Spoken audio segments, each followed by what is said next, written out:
with Mark Bianchi.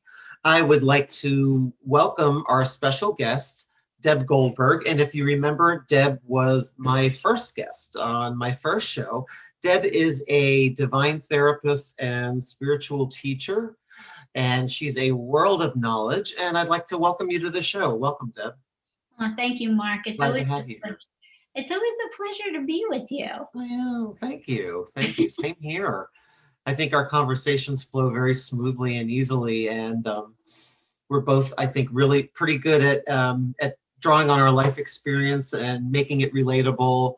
And I think that our audience will find that today with today's show also to be true, because today's topic is chapter 2's. It's an often heard of phrase, and how people reinvent themselves. Reinventing yourselves, it often happens in middle age, but it can happen really at any time. I don't think you're ever too late to reinvent yourself, and start that chapter 2 or chapter 3 or chapter 4. It doesn't have to only be a chapter 2. So welcome, Deb, and let's get started, because I'm sure that you have experience, as do I, with both personally and also maybe talking to clients about these issues of not feeling fulfilled maybe in what they're doing, and it not being happy with career choices or whatever. I think many times we follow the money, or we follow the status, and then we get into a cycle of, okay, well, I want to achieve this level. Now I want this level. Now I want this level. I think we do that with the money and the things in our lives, as well as our status and our role, our job roles and our careers. And it can become a spiral where, it's possibly like it's never enough. And while that's all going on, it begs the question, are you feeding your soul? Are you doing what's right for your soul's journey? So I'm sure you have encountered that with clients you've spoken to, and maybe even in your personal life. But do you have any thoughts about that, just as a topic in general and its relevance today? Sure. I think that's something that a lot of people actually deal with. There's a lot of people out there seeking what their purpose is. What is it that they're here to do? Because Right. they're not sure yet. Then there's a lot of people locked into jobs that give them some kind of security, but it doesn't feed their soul. But the security, and it's usually financial security, or maybe it's insurance, or the things that you get along with that job that keep you kind of in that box of, this is what's more important to me right now, is my security. But it's not really doing anything for you on a soul level. Exactly. And do you think, like I think that a lot of times people force fit the happiness into the role.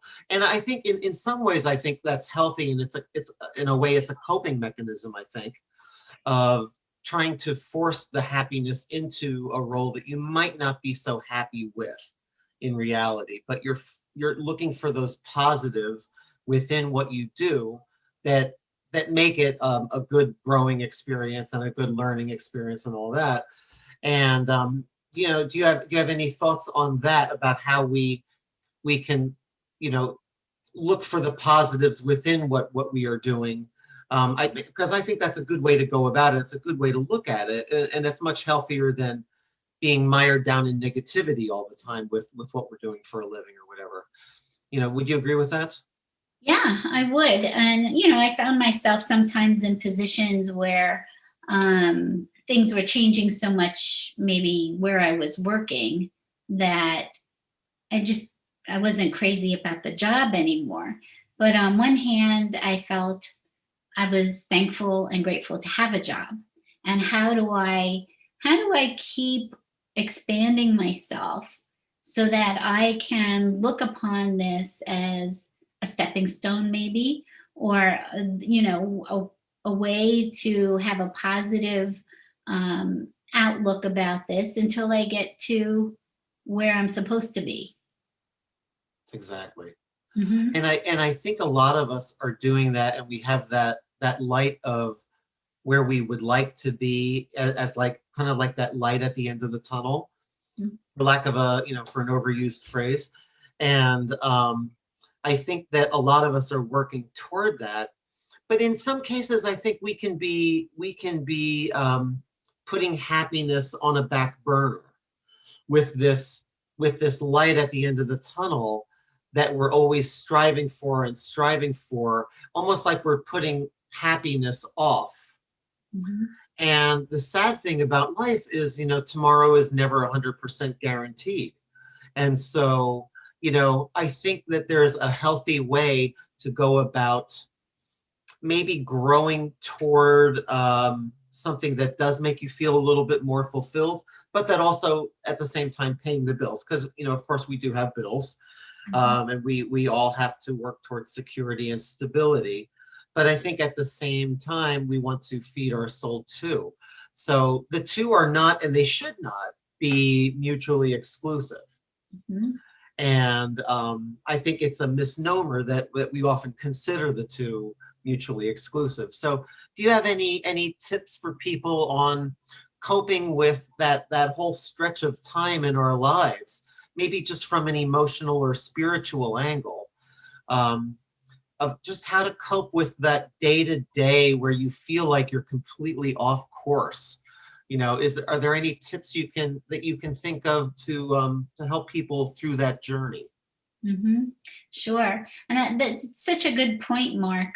They're not mutually exclusive. And there's learning how to balance your soul's passion and the things that we need to do on this earth that help us live and create happiness. However, I was just posting that happiness is a choice. So we could always choose happiness, because that's our natural divine set point. And the happier you are actually brings more happiness to you, meaning it expands your mind and it allows you to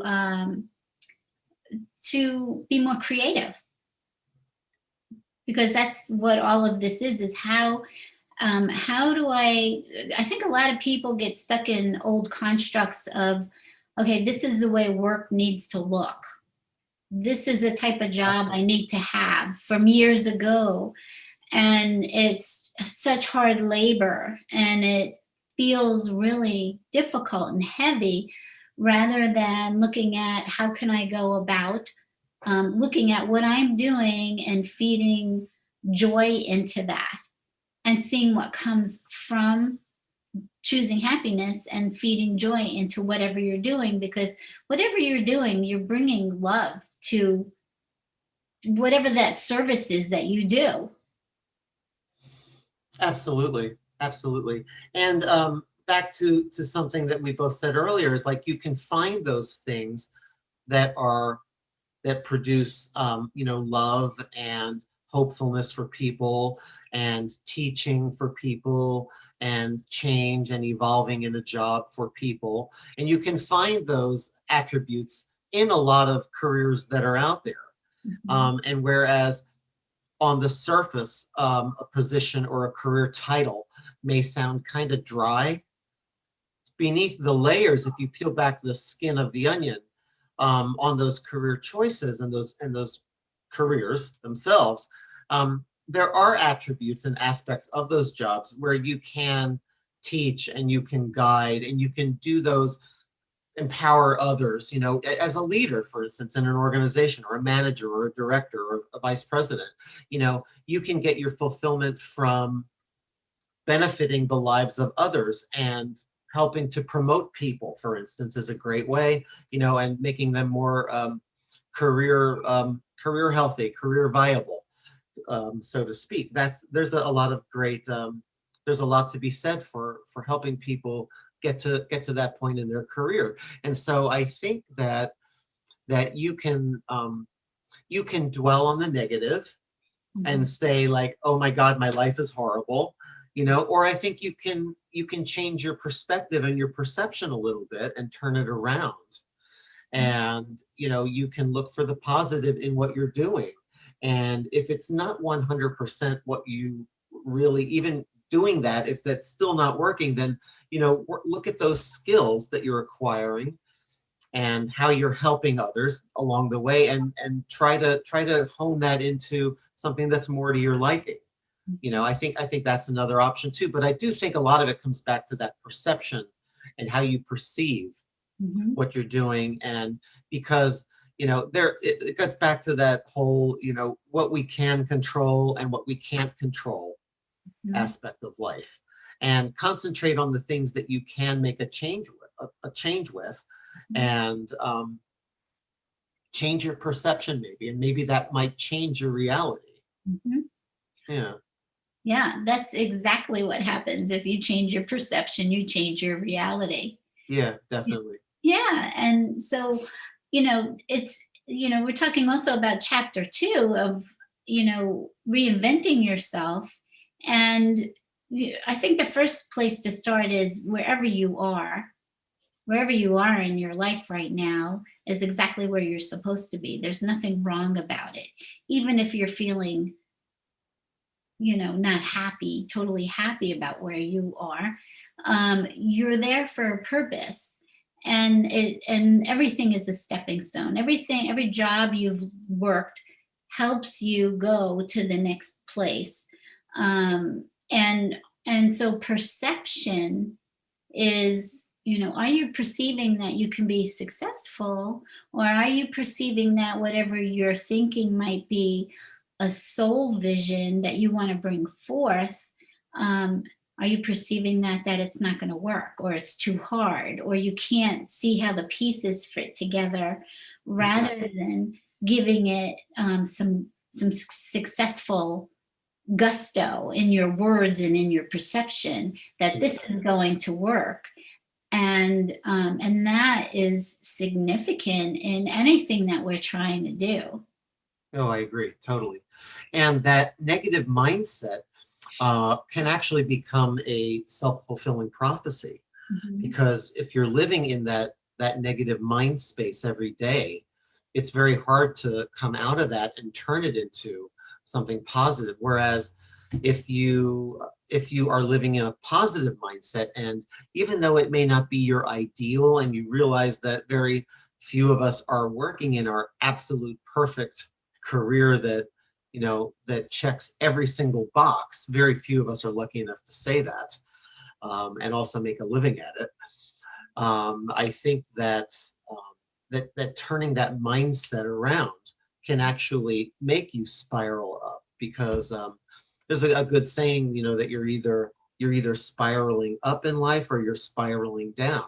And I've even noticed that myself, and you can tell me if you've noticed it on a personal level too, that when I start with positive behaviors, it's kind of like the mindset and the thoughts and the behaviors. Sometimes they happen, I think, one before the other, but often simultaneously at the same time too. And when you start thinking those positive thoughts about the change and the growth that you're going through, it spirals you up into a spiral of success, I believe. Whereas if you're focusing on the negative, you're creating that negativity.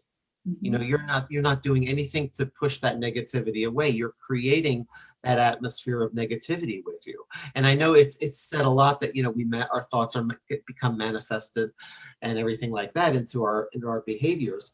I know it's said all the time, but it's one of those obvious, right in front of you things that I think we need to all be aware of, is that we're creating our own destinies by our thought patterns.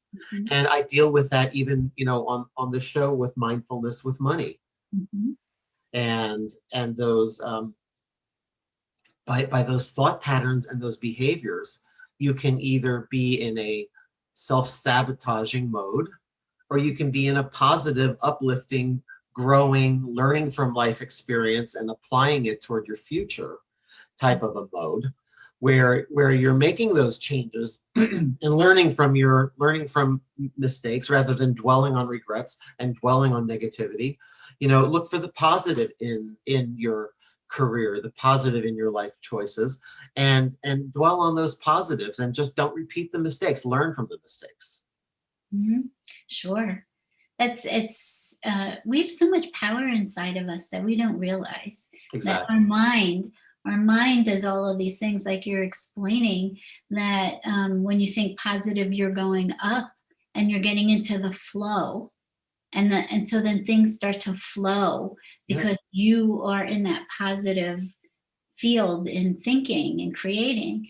And yeah, when we spiral down, it is because we have gotten out of the flow and we've gone into more of a negative thought process, like you're speaking of. And Exactly. and many times people don't even know that they're doing it, that we're limiting our own self. We're creating limits of our thinking, or we're perceiving again that things aren't exactly as I want them to be. And so therefore, it's not right.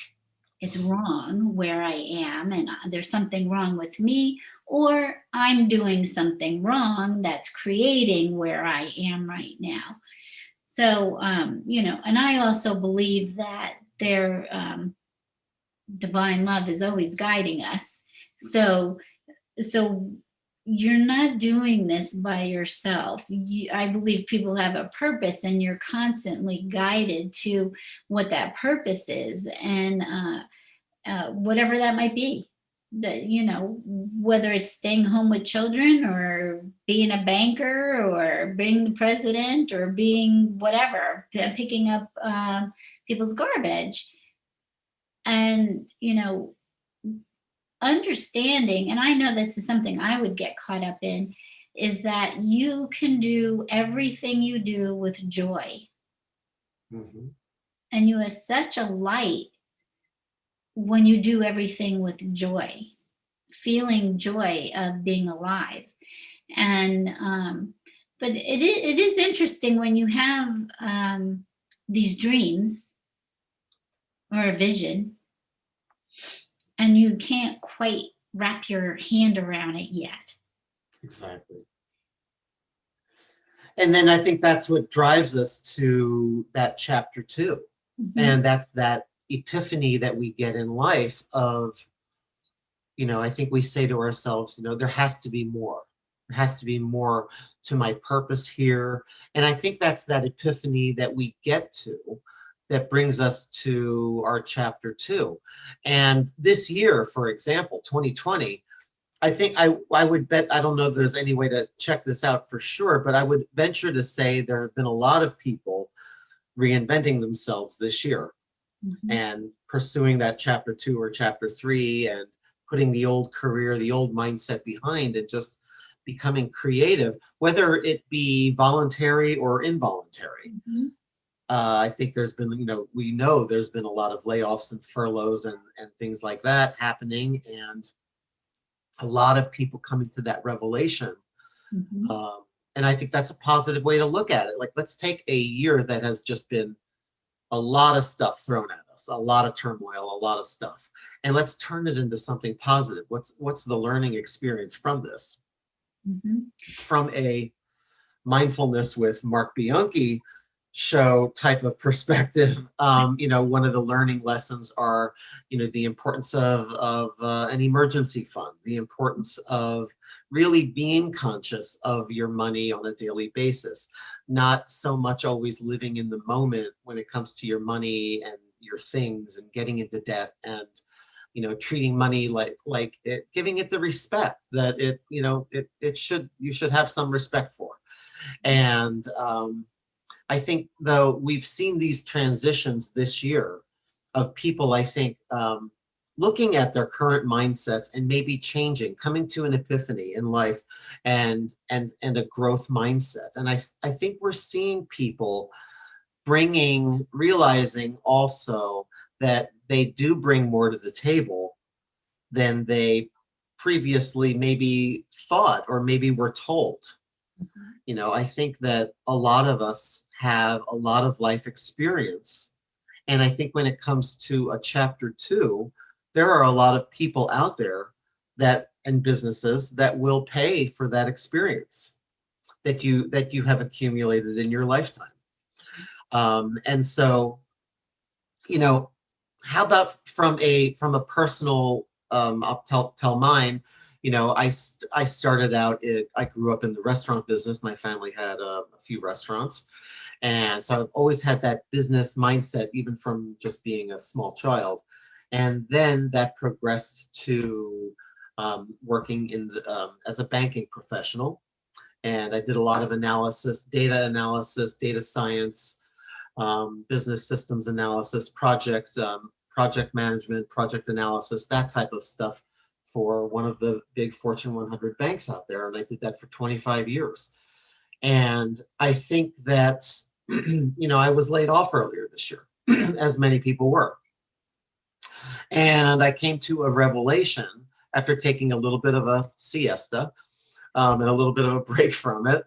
I came to a revelation that I have a lot of accumulated skills over the course of my work life from the time I was a child, actually, just being very business oriented and business minded, and a lot of that detail and that analysis that goes into that, how to manage expenses and manage, the income versus the expenses, and put that into perspective for both a business or on a personal level as a financial coach. And I just kind of gravitated toward that as kind of a natural skill or mindset that I have from my life experience. And so that's my story of preferring to go that route and preferring to be entrepreneurial. And thankfully, I've been pretty wise with my savings all of these years, and I have that little bit of a cushion there, to at least for a little while. And it's just a journey, and it can be a little bit scary because the anytime you deal with the unknown, you always have that fear factor in the back of your mind, and it can be a little bit scary. So, but you just kind of have to have that confidence that you're bringing enough skills to the table. So whether you want to be a freelancer or be a consultant or, a financial coach or a life coach or something like that, we all have a lot of skills we can offer that people are willing to pay for. So have you had any type in your life journey, Deb? Tell us a little bit about your life experiences that led you to maybe make a change somewhere along the line, or where you felt you were getting off on a detour, but then you got back or you changed. So tell us your stories of change within your life, if you don't mind sharing.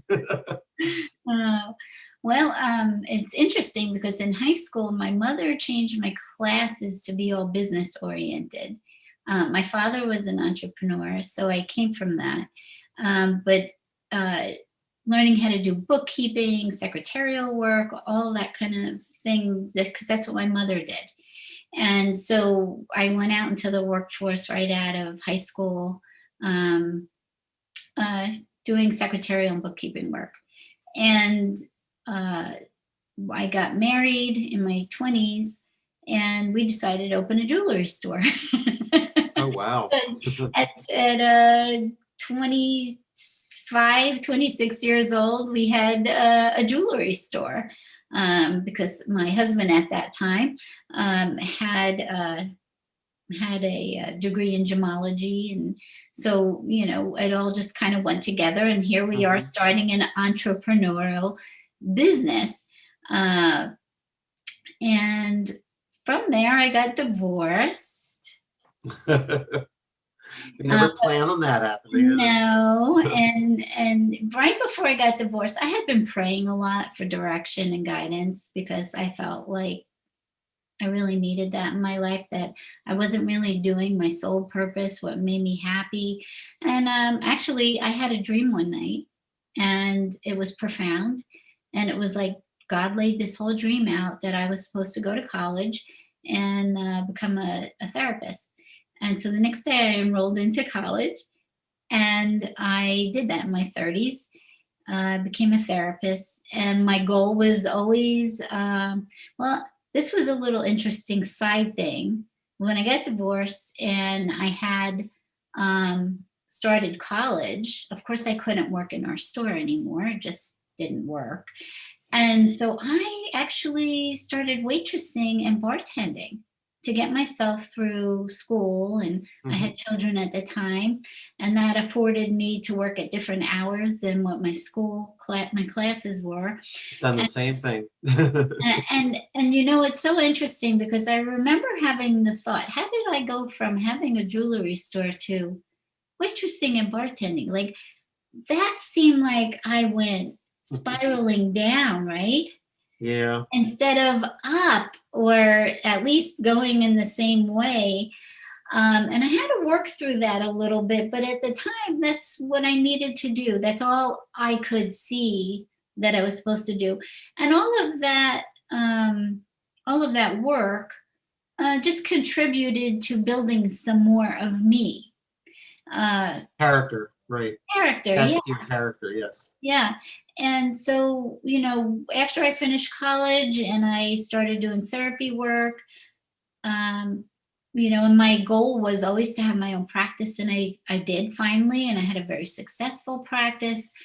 And I loved what I was doing, but I do remember thinking to myself, and this is right before I actually got awoken spiritually, is, am I going to be doing this the rest of my life? Here I am in my 50s, and I'm thinking, this is great. I met my goal that I set for myself, but is this going to be what I'm doing the rest of my life? Because I could see myself working, you know, another 25, 30 years or whatever it is. Um, and then, you know, I had this spiritual awakening that kind of stepped me out of my therapy practice and into authoring books, being a spiritual teacher. So I've gone through all of these transitions. Hmm. And, you know, and I still await what comes next. That's so exciting. When you say you had an awakening, do you mind going into a little more detail of that actual awakening, what that experience was like? Because I find that fascinating. Yeah, it was actually, I had gone to a workshop for personal development. And I had never meditated before. So even I did relaxation skills with my clients, I never actually meditated. And so here's the first time I meditate in a workshop, and it was actually geared for you to meet your spiritual guidance. And I was, okay. I don't know what that is, but I'm open. And that's when Jesus came into my meditation, into my mind. And what was happening at the time is I was being told I needed to heal myself. And then what came from that is understanding that I had the ability not to just see spirit, but I could hear and have conversation. And so it completely changed my life, because now what I understood, and it's taken me a long time to understand what my purpose is here, and it is to be a scribe and a messenger of God, of messages, divine love messages. And that never was part of my thinking I my can imagine. whole life, that all of a sudden I get awoke, and it's sort of like, here you go, this is your gift, this is what I'm giving you to do, this is your purpose. And how that gets executed is still kind of being shaped. Do you receive divine messages on the execution of the plan, or you Yeah. do? Well, I mean, I have books dictated, so I just listen and I just write down what I hear, and quotes and poetry and children's stories and songs, Oh, and that's so nice. it just flows through. And so I use this for every area of my life because it's a relationship. I call it a relationship with God. Whatever you call divine love is up to you. It doesn't matter. But Hmm. I call our creator God. And so even all your financial information that you're talking about is, I've talked to God and Jesus about,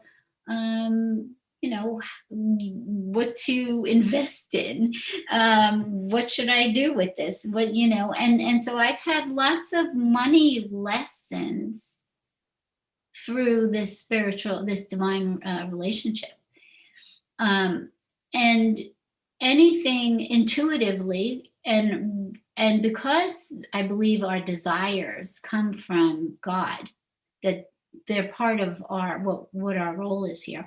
Our desires, our intuition, your creating of what you're doing are all divinely inspired. Would you call what you received, kind of, we all hear all the time about listen to your inner voice. It almost sounds like this is like an inner voice on steroids. Mhm. A really amped up version of an inner voice. So Mhm. would you refer to it as that, you think? Yeah, I mean, it's a conversation, it's a relationship, and it's back and forth. It's a mutual loving relationship of guidance, adoration, and anything that you need to make a decision on is right there for you, and it's geared just for you. It's unique to you. So where I say I end up doing this, or I even, waitressing, bartending, I feel that was all part of my process of God leading me to, okay, this is what we're doing now. And I was just reading a journal entry the other day of that spiraling up and spiraling down, because I said, I didn't plan on moving back to Pennsylvania, and I thought, I'm what did I do? Like, what am I doing that I'm going backwards? And God said, there is no backwards. There is no time. You can't go backwards. It is, you spiral up. It feels like you're spiraling up or spiraling down, but you are not going backwards. Right. Yeah, exactly. And that's funny that you mentioned that, because when you're going through it, Mhm. it can be very hard to think of that 30, I want to call it like a 30,000-foot level, bigger picture type of like, what's the life purpose of this? Like the waitressing, waitering, like I did it as well. And it could be something like as simple as, to teach you humility. I Mhm. was probably at a point in my life where maybe I needed a little humility, Mhm. growing up in a family business and everything, and kind of being a little bit of a spoiled child. I could see the purpose of me having to learn a little bit of humility. And Mhm. anybody who's ever waitered or waitress, they know exactly what I'm talking about. It can have its moments. Let's just to really be nice about it. um, you Yeah, and know, it makes you more aware and conscious of how you treat people, how people treat you. It is a character developing trade for sure. Truly, Yeah. truly. So you never Yeah, know where you're going to yeah, end up. You don't know, but it is all part of this transformation of you. yeah. For me it was, and for me, like, it felt like it was another step along the journey. I don't know if I was even introspective enough back at that age, because I was in my 20s when I was doing that, and I don't even know that I was introspective enough to think about it in terms of, what is the life lesson here to learn. For one thing, it made me realize the importance of education, and it made me really want to get back to finishing that bachelor's degree and getting my life on a course like that or whatever.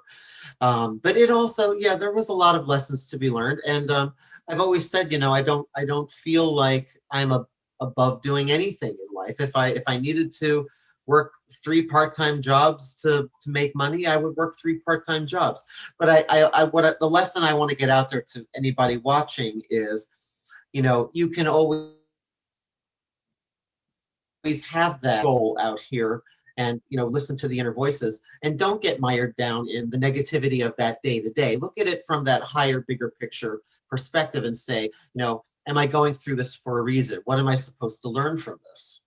And I think that all of these lessons, what the interesting thing is, I think they really tie perfectly into what I do, the financial coaching, and that talking about security, talking about stability, because all of those positive changes that you make in your life, they all start with a more positive mindset, and taking that and learning that, that you can control the things that you should focus on, what you can control in life, and take that ownership as well, and listen to your inner voice, and also have the faith that you're on the right path, that there are no mistakes.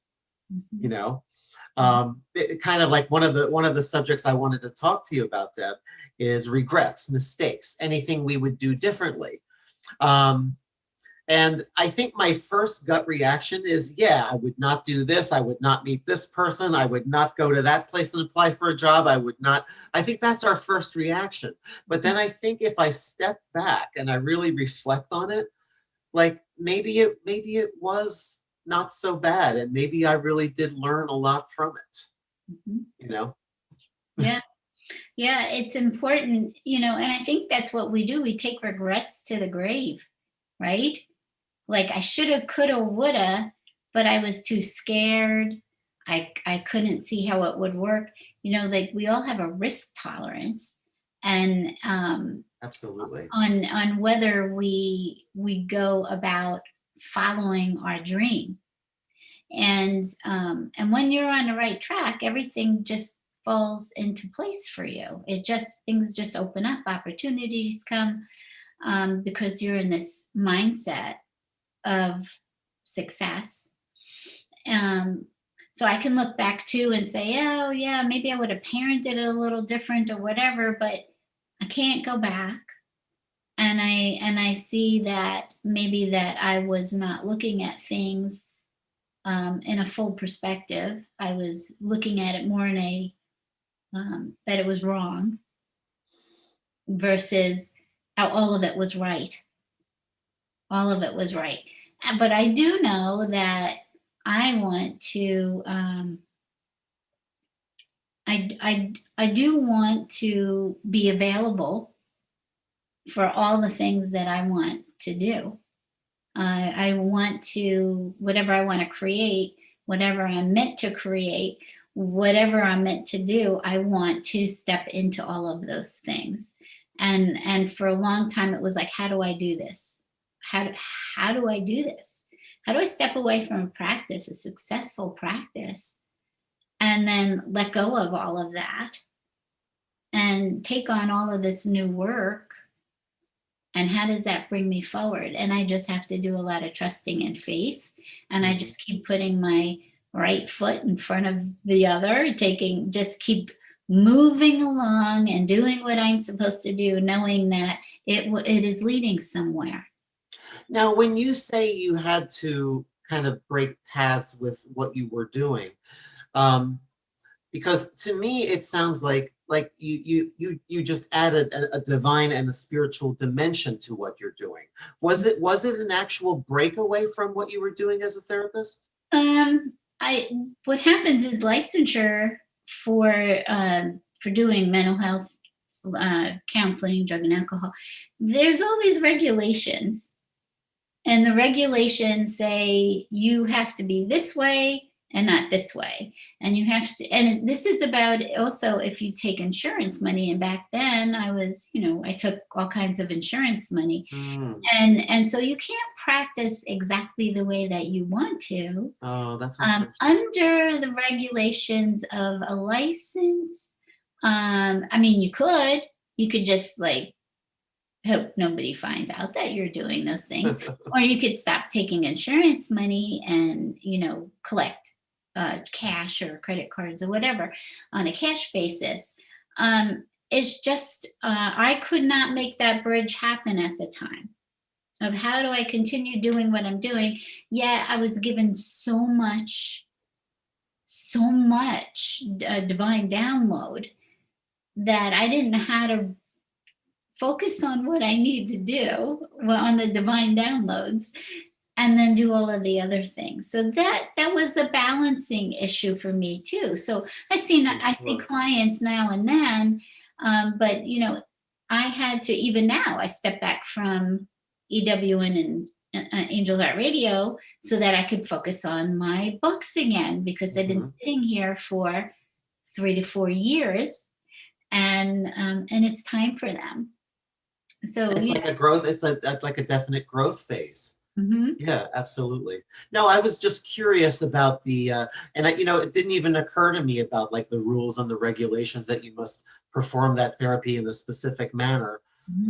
That's unfortunate. It's unfortunate that you couldn't just easily add another dimension to your therapy work and whatever. Yeah, I didn't even think about that. And but as you went through and you changed, I'm sure that there were tons of learning experiences.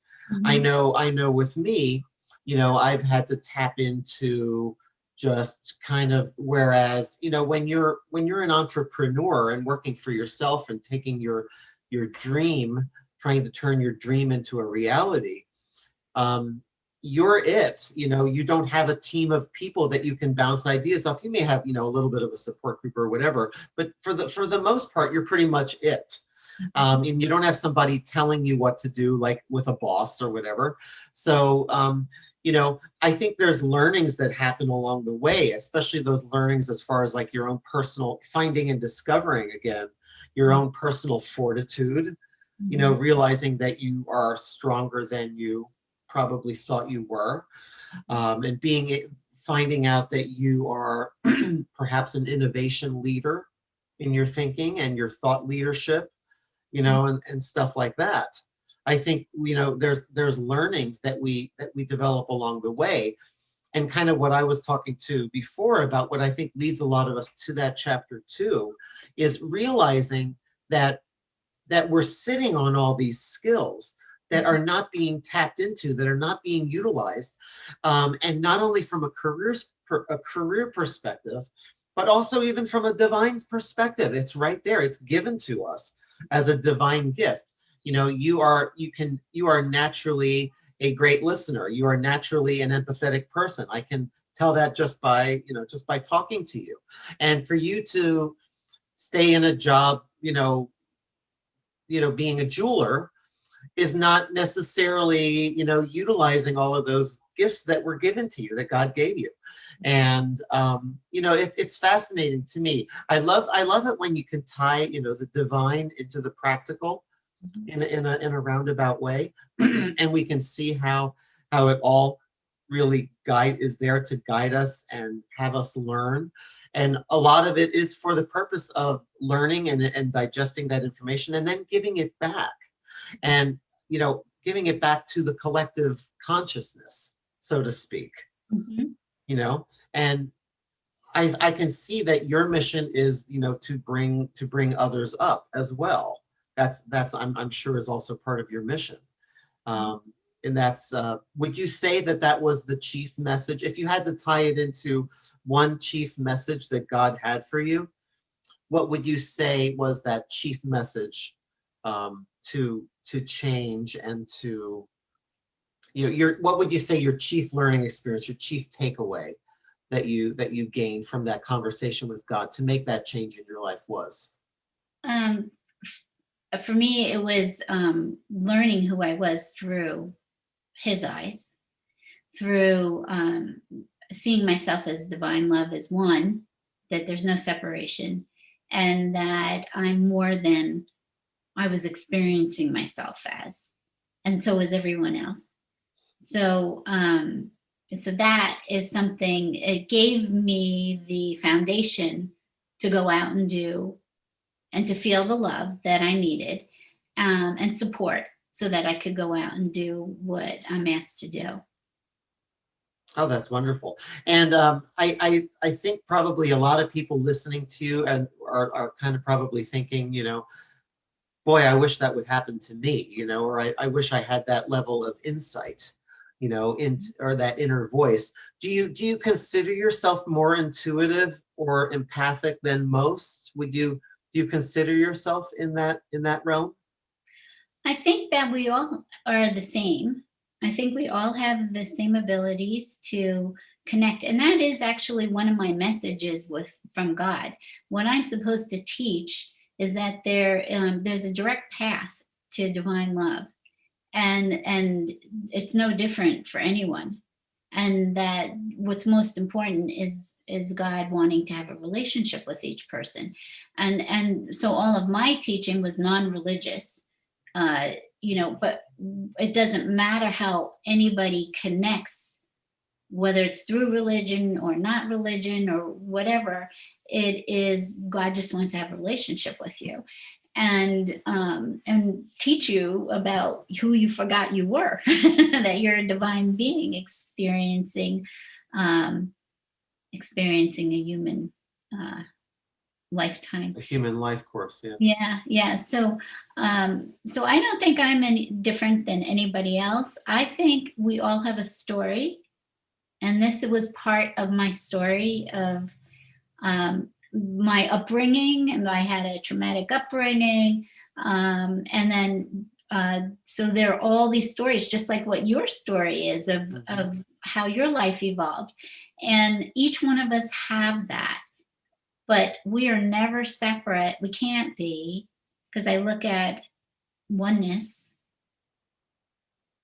and it's sort of like you are creation, and you have been created for a role here, and no one has the ability to connect, be intuitive, is all the same. It's whether you take the time to do it. But and listen. And sometimes you are listening and you don't even realize you're listening. Right. Because you call it intuition. You call it something else other than it is. Your intuition is divine love, helping you, being a compass for you. Absolutely. Mm-hmm. Yeah, I totally agree. Yeah. So no, I don't believe I have any other. I just also believe it's part of my story here, of that it's an important story, to get a message out, of love, and help, yes, uplift each person to know that they are much more than what they ever imagined. Do you want to tell us what your latest project is? And Sure. That would be interesting. I have one book is called Intuition, because I think people get mixed up with that. These are all dictated by Jesus. The second book I have that I'm working on is called The Illusion of Duality, of thinking that there's separation and there's two worlds going on, the divine world and the earth world, when it's actually not. The two are one. Yeah. Or I look at it more as a dream, or it's a virtual experience. That's another way of looking at it. And the third book is the Gospel of Jesus, Divine Revelation. That conversations that you've had? Yes, I have a lot of, in my books, I put a lot of my journal entries and conversations, and a lot of the chapters are there. You can hear it's just Jesus or God dictating, and I'm just, because you're being spoken to directly. And then it's kind of intertwined with my own stuff in there too. Oh, wonderful. So that's what I'm working on. And actually, I would like to make a daily devotional with all of the beautiful quotes that I get and messages, prayers. So yeah, this is what I'm focusing on right now. That's so nice. It's so inspirational. Wonderful. If somebody wanted to contact you, do you mind giving out your contact information? If somebody wanted to, to be a client or something, or yeah. Let everybody know. My website is debbiengoldberg.com, so you can connect to me through there, or you can PM me through Facebook Messenger. So those are probably the best ways. I can give you Oh. my email address, but it's deb.goldberg@verizon.net. Very nice, very nice. Because I'm sure there's a lot of people out there that find this subject and you very interesting, and it would be a shame if they didn't know how to reach you. So I Mhm. thought that was good to know. Very interesting subject today, and lots of food for thought, don't you think? I think it is knowing that you can reinvent yourself at any time. You just have to have the belief in yourself and knowing That that, goes a long way. Yes. yeah, the belief and the confidence that there's something helping you behind you to achieve those desires, and to not give up on yourself,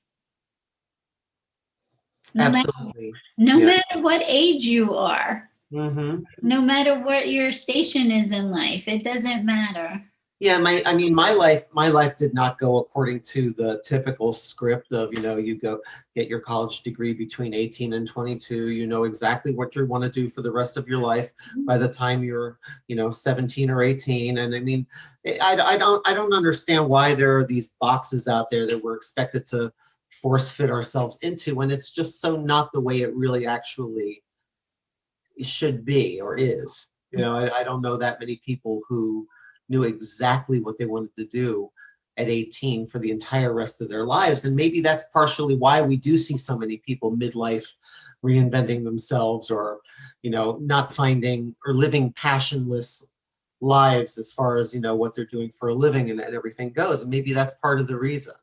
Mhm. We're just expected to fit into this box. You must be this by a certain age, you must be here by a certain age. And it's a journey, and our journeys are individual, and I think that's the overall lesson to be learned. Mhm. And put risk in its proper perspective, and put safety and security and stability and money and things all in their proper perspective, and try to bring some more, like the divinely ordered life, like try to bring some more of that soul purpose back into your life, and look for the happiness, and watch see if you can create that upward spiral Mhm. rather than just a stagnant spiral. Mhm. Whether that be, if you have bills and you have obligations and it's not practical at all, maybe you're the sole breadwinner or something like that, and it's not practical, for you at all to just give up your job and start, an entrepreneurship with just out in the blue, you know even if that's your scenario, you can still find the soul fulfillment in what you're doing on a daily basis. Yeah. Whether that be hobbies, whether it be volunteer work, finding those aspects of your current job that do add to your soul's journey, and your passions, and make you feel more complete as a person. It's not always an either or. Um, it can be, some people it can happen in their 30s, others it can happen in their 80s, maybe. I think it all depends, and don't use other people as the barometer to judge your own life. I think that's an important takeaway too. Your journey is your journey. Yes, it totally is. I totally agree with all of that. And I believe that, there's all different ways to do these things. Even if you are working a full-time job and you have a passion for something else, you can start that as a hobby. You can start it on a slow level, a way of going about doing it until it actually continues to grow into what you want it to, and then you can flip. That becomes your livelihood. Absolutely. So there's so many different ways to do these things, and money does not create happiness, but you can be happy and create money. Yeah, absolutely. It's another thing that it's not mutually exclusive or inclusive. Right, right, Right, exactly. right, Yeah. We all need money to live, but it also it's not 100% of what's going to add to your overall well-being and centeredness. And I think that's the message that we're trying to get across here. Well, this has been a fascinating discussion. I want to thank you so much for joining us, Deb. And it's been a pleasure speaking with you. It's always And, wonderful being here with you, and oh, thanks, Deb. it's really grounding for people too, to see how to tie these two things together. How do you pursue your soul purpose and know that your financial planning is important too? Yeah, there is a relationship between the two. There, that security, stability, happiness, peace of mind, soul's journey, and getting it all into perspective. Because I think when we're happy and we're spiraling up, we're bound to make better decisions. Mhm. You know, versus being in a negative downward spiral. Look for the positives. Look for those lights at the end of the tunnel. Mhm. You know, in no matter what you're doing in life, and if you don't like it, try to change it. That's, I think, the big. And listen to that inner voice. Let's not forget that. Mhm. Well, it's been a pleasure, Deb. Thank you. I want to thank you for joining us. Thank you so much. Thank you. And I want to thank our audience also for joining us today. And I will be on I'm on every 2 Wednesdays. I am a financial coach. You can find me at Mindful Money Matters is my Facebook page. I can also be reached at financial.coach.mark at gmail.com. And I look forward to hearing from you. And thank you all for joining. Bye-bye. Bye-bye.